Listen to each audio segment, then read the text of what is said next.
Thank you very much, James, and indeed Kevin, for those warm words of introduction. And thank you all for giving up your opportunity to see the eclipse of the sun. I want to thank ODI for hosting today's event, and indeed James Cameron for his work in driving forward the business case for sustainable low-carbon growth. I recall meeting James in Lima last December during COP20, where his ideas to energise broader engagement, as he's just said, in climate action, were a welcome contrast to a negotiation process which, to say the least, at the time seemed to be making very slow progress. Thankfully, at the first negotiation session of 2015 in Geneva last month, there seemed to be a renewed sense of collaboration from the parties, and we now have a parties text, even though it has expanded to 86 pages. Hopefully, this will continue, this spirit, when negotiations on a draft text begin in earnest in Bonn in June. There's a lot at stake this year, as you know. 2015 could go down in history as the year that delivered an equitable, ambitious, and legally binding climate agreement that will set in motion the action required to create a safer world for future generations. 2015 is also the year that the post-2015 development agenda will be finalised, offering the opportunity to catalyse a shift towards sustainable development and bring a more equitable world for the current generation. Both agendas need strong leadership to come to the fore, and we just cannot miss the opportunity to chart a course to a safer, more equitable future. As has already been mentioned, I'm honoured to serve as the UN Secretary-General's Special Envoy on climate change. But in fact, today I'm here more as president of the Mary Robinson Foundation Climate Justice. I really want to put a focus on climate justice in this context. Climate justice links human rights and development to achieve a more human-centred approach, safeguarding the rights of the most vulnerable and sharing the burdens and the benefits of climate change and its resolution equitably and fairly. The work of my foundation is informed by 7 core principles, which are on our website. One of these focuses on effective partnerships, recognition that openness to partnership is a vital aspect of any coherent approach to climate change. From a climate justice perspective, this must also involve partnership with those most affected by climate change and least able to adequately deal with it, the poor and those least responsible for climate change. It's clear that James and his colleagues working on the Yale Climate Change Dialogue also recognise the central importance of effective partnerships in tackling climate change. So today I want to challenge all of you to consider how these partnerships can be expanded to include those people in the most vulnerable situations, in the front line, who typically do not have a voice in these fora. Whenever I attend an event on the new climate agreement or the post-2015 development agenda, someone at some point is likely to say, we must move away from business as usual. This phrase has become the tagline for sustainable development. Sometimes I wonder, do we know what we mean when we say it? The challenge facing the global community in 2015 is clear.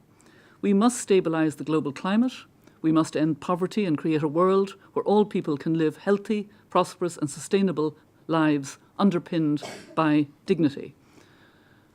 The Industrial Revolution didn't achieve that equality goal, if I could put it that way, that equity goal. Yes, it benefited many, but there were also very many left behind. This time, there must be no one left behind. But are we ready to take the ambitious, comprehensive and urgent action required? Can we leave business as usual behind? To me, business as usual isn't simply about fossil fuel-based development. It's about a world marked by stark levels of inequality, a world where almost half the world's population, nearly 3 billion women, men and children, live without basic access to energy or clean cooking facilities.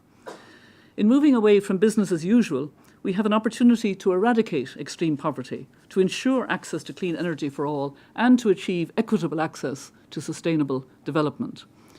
To deliver this action on the scale and in the time frame required to avoid dangerous climate change, all stakeholders, including national and local governments, municipalities, business, civil society and local communities, must find new ways of working together. We must ensure that all people in all countries are able to take part in the transition to zero carbon and zero poverty. Perhaps you're wondering whether I've missed the point of today's event. We're here, after all, to discuss business, finance and cities, to focus on climate action and the new climate agreement due in Paris later this year. So why am I bringing up poverty and the development agenda? To me, it's obvious that sustainable development and climate action are so totally interdependent that they have to be progressed together. The Sustainable Development Agenda, with its related financing for development process, aims to set out a universal development agenda that, if done right, should accelerate the departure from business as usual. The Sustainable Development Goals, or SDGs, currently include, as you know, goals on combating climate change, access to sustainable energy for all, sustainable industrialization, safe and resilient cities, and sustainable consumption and production. But a departure from business as usual is not just adding a bit of green investment to financial portfolios or ensuring businesses reduce their own carbon footprint. It's about finding innovative ways to ensure that the necessary finance and support flows to help developing countries achieve low-carbon, climate-resilient pathways to prosperity. The reason for this is clear. Without the necessary support, many developing countries will turn to fossil fuels as the only affordable option available to them. After all, the overriding priority for developing countries is development, and development requires energy.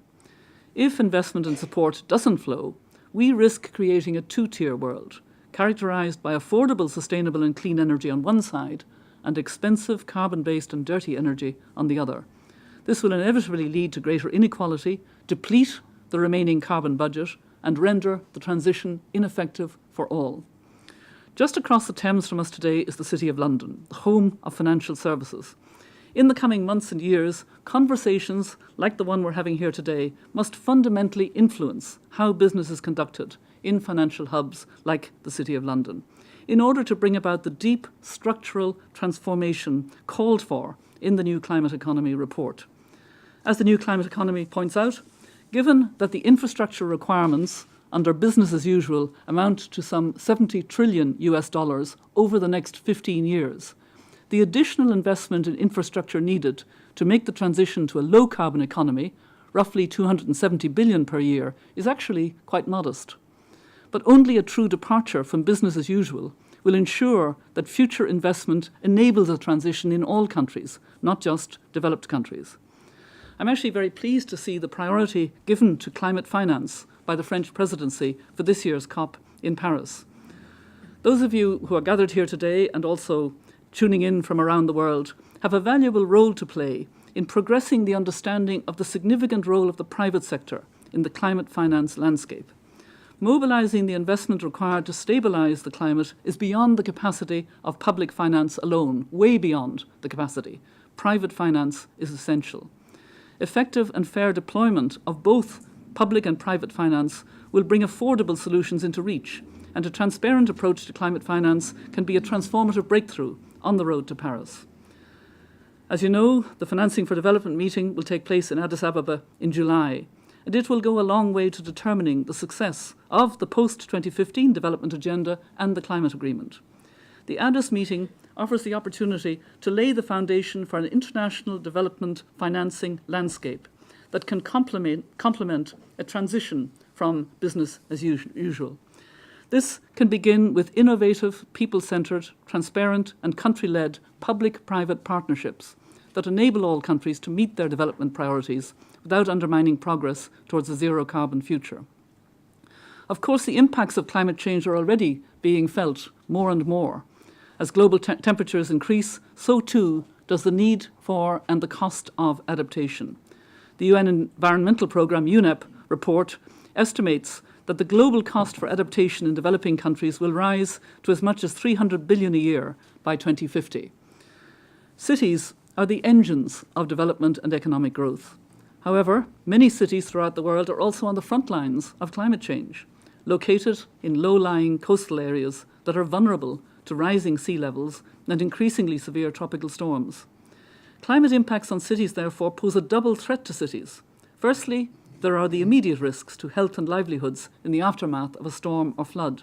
Then there's the recovery process that can be slow development and growth for a wider hinterland in the months and years after an event. As James mentioned, just last week, we witnessed the sad truth of this in the utter devastation wrought by Cyclone Pam on the Pacific island state of Vanuatu. The capital, Port Vila, has suffered extensive damage with many buildings completely destroyed. Vanuatu President Baldwin Lonscale has said that the storm has wiped out all development progress of recent years, and his country must now rebuild everything. Here in London, the Environmental Agency's flood risk mapping includes the Houses of Parliament, Westminster Abbey, the Tower of London, 51 railway stations, 8 power stations, 400 schools and 16 hospitals, not to mention the 1.5 million people living in the flood-threatened areas. Further adaptation will be required in the face of climate change to ensure that London can continue to function as normal. However, in many developing countries, and particularly in small island developing states like Vanuatu, climate change is already posing an existential threat. This month, I had the opportunity to meet again with Anot Tong, the president of the Pacific island state of the Republic of Kiribati. President Tong told me of the harrowing realities of life on the front lines of climate change. Rising sea levels threaten to submerge the islands of Kiribati, and his people are coming to terms with the increasing likelihood of displacement by climate change. A recent spring tide caused heavy flooding across the islands, inundating a hospital and causing panic and distress. And in fact, Kiribati was also affected by Cyclone Pam. Climate justice refers to the fact that the people least responsible for climate change are all too often those who are most affected by its impacts. Today, here in this particular borough in London, annual emissions alone are roughly 5 times greater than those from Kiribati. In order to survive, Kiribati requires an unprecedented adaptation strategy, one that can build up or even float the islands. The survival of Kiribati is not something that can be delivered by business as usual, but think of what can be learned to enhance the adaptive capacity of other low-lying cities and communities if the world rallies to assist Kiribati and other small island developing states like it in their fight for survival. Before I conclude, let me say something about the importance of a people-centered approach to a transition to zero carbon. Decisions on how best to address climate change have a human face, too. And climate justice demands that we consider the impacts of climate change and responses to climate change on people, their rights, and their livelihoods. The wealth being created globally through largely fossil fuel-based development is concentrated in the hands of a few, and those who are vulnerable, excluded, and politically disempowered are getting poorer. Oxfam's most recent statistics on global inequality are truly shocking. By 2016, the richest 1% of the population will own more than all the rest. If measures aren't taken to ensure that the transition to zero carbon is more equitable and more inclusive than business as usual, it will have failed before it begins. And a human rights approach provides the framework necessary for success. As opportunities arise in this transition to sustainable development, it's imperative that investors and businesses protect human rights in their investments, operations, and supply. To ensure that the transition to zero carbon bolsters human rights rather than undermine them, investors and businesses should abide by the UN guiding principles on business and human rights, which declared by consensus through the Human Rights Council that all businesses have a responsibility to respect all human rights.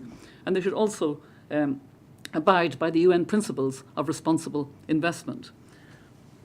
These should be reflected in robustly implemented environmental, social, and governance (ESG) criteria that include climate justice considerations. Transparent practices and meaningful engagement with civil society is necessary to ensure that the transition leaves no one behind. This is particularly true for the inclusion of women in the responses to climate change. A departure from business as usual must empower women as actors in building resilience to climate impacts. These impacts are different for women and men. Women are likely to bear a greater burden due to existing gender inequalities, and in many countries, women are at the forefront of the injustices caused by climate change.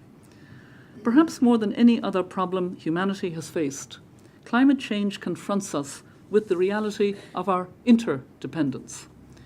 It is as morally unacceptable to allow uncontrolled climate change to happen as it is to tolerate the existence of extreme poverty in the 21st century.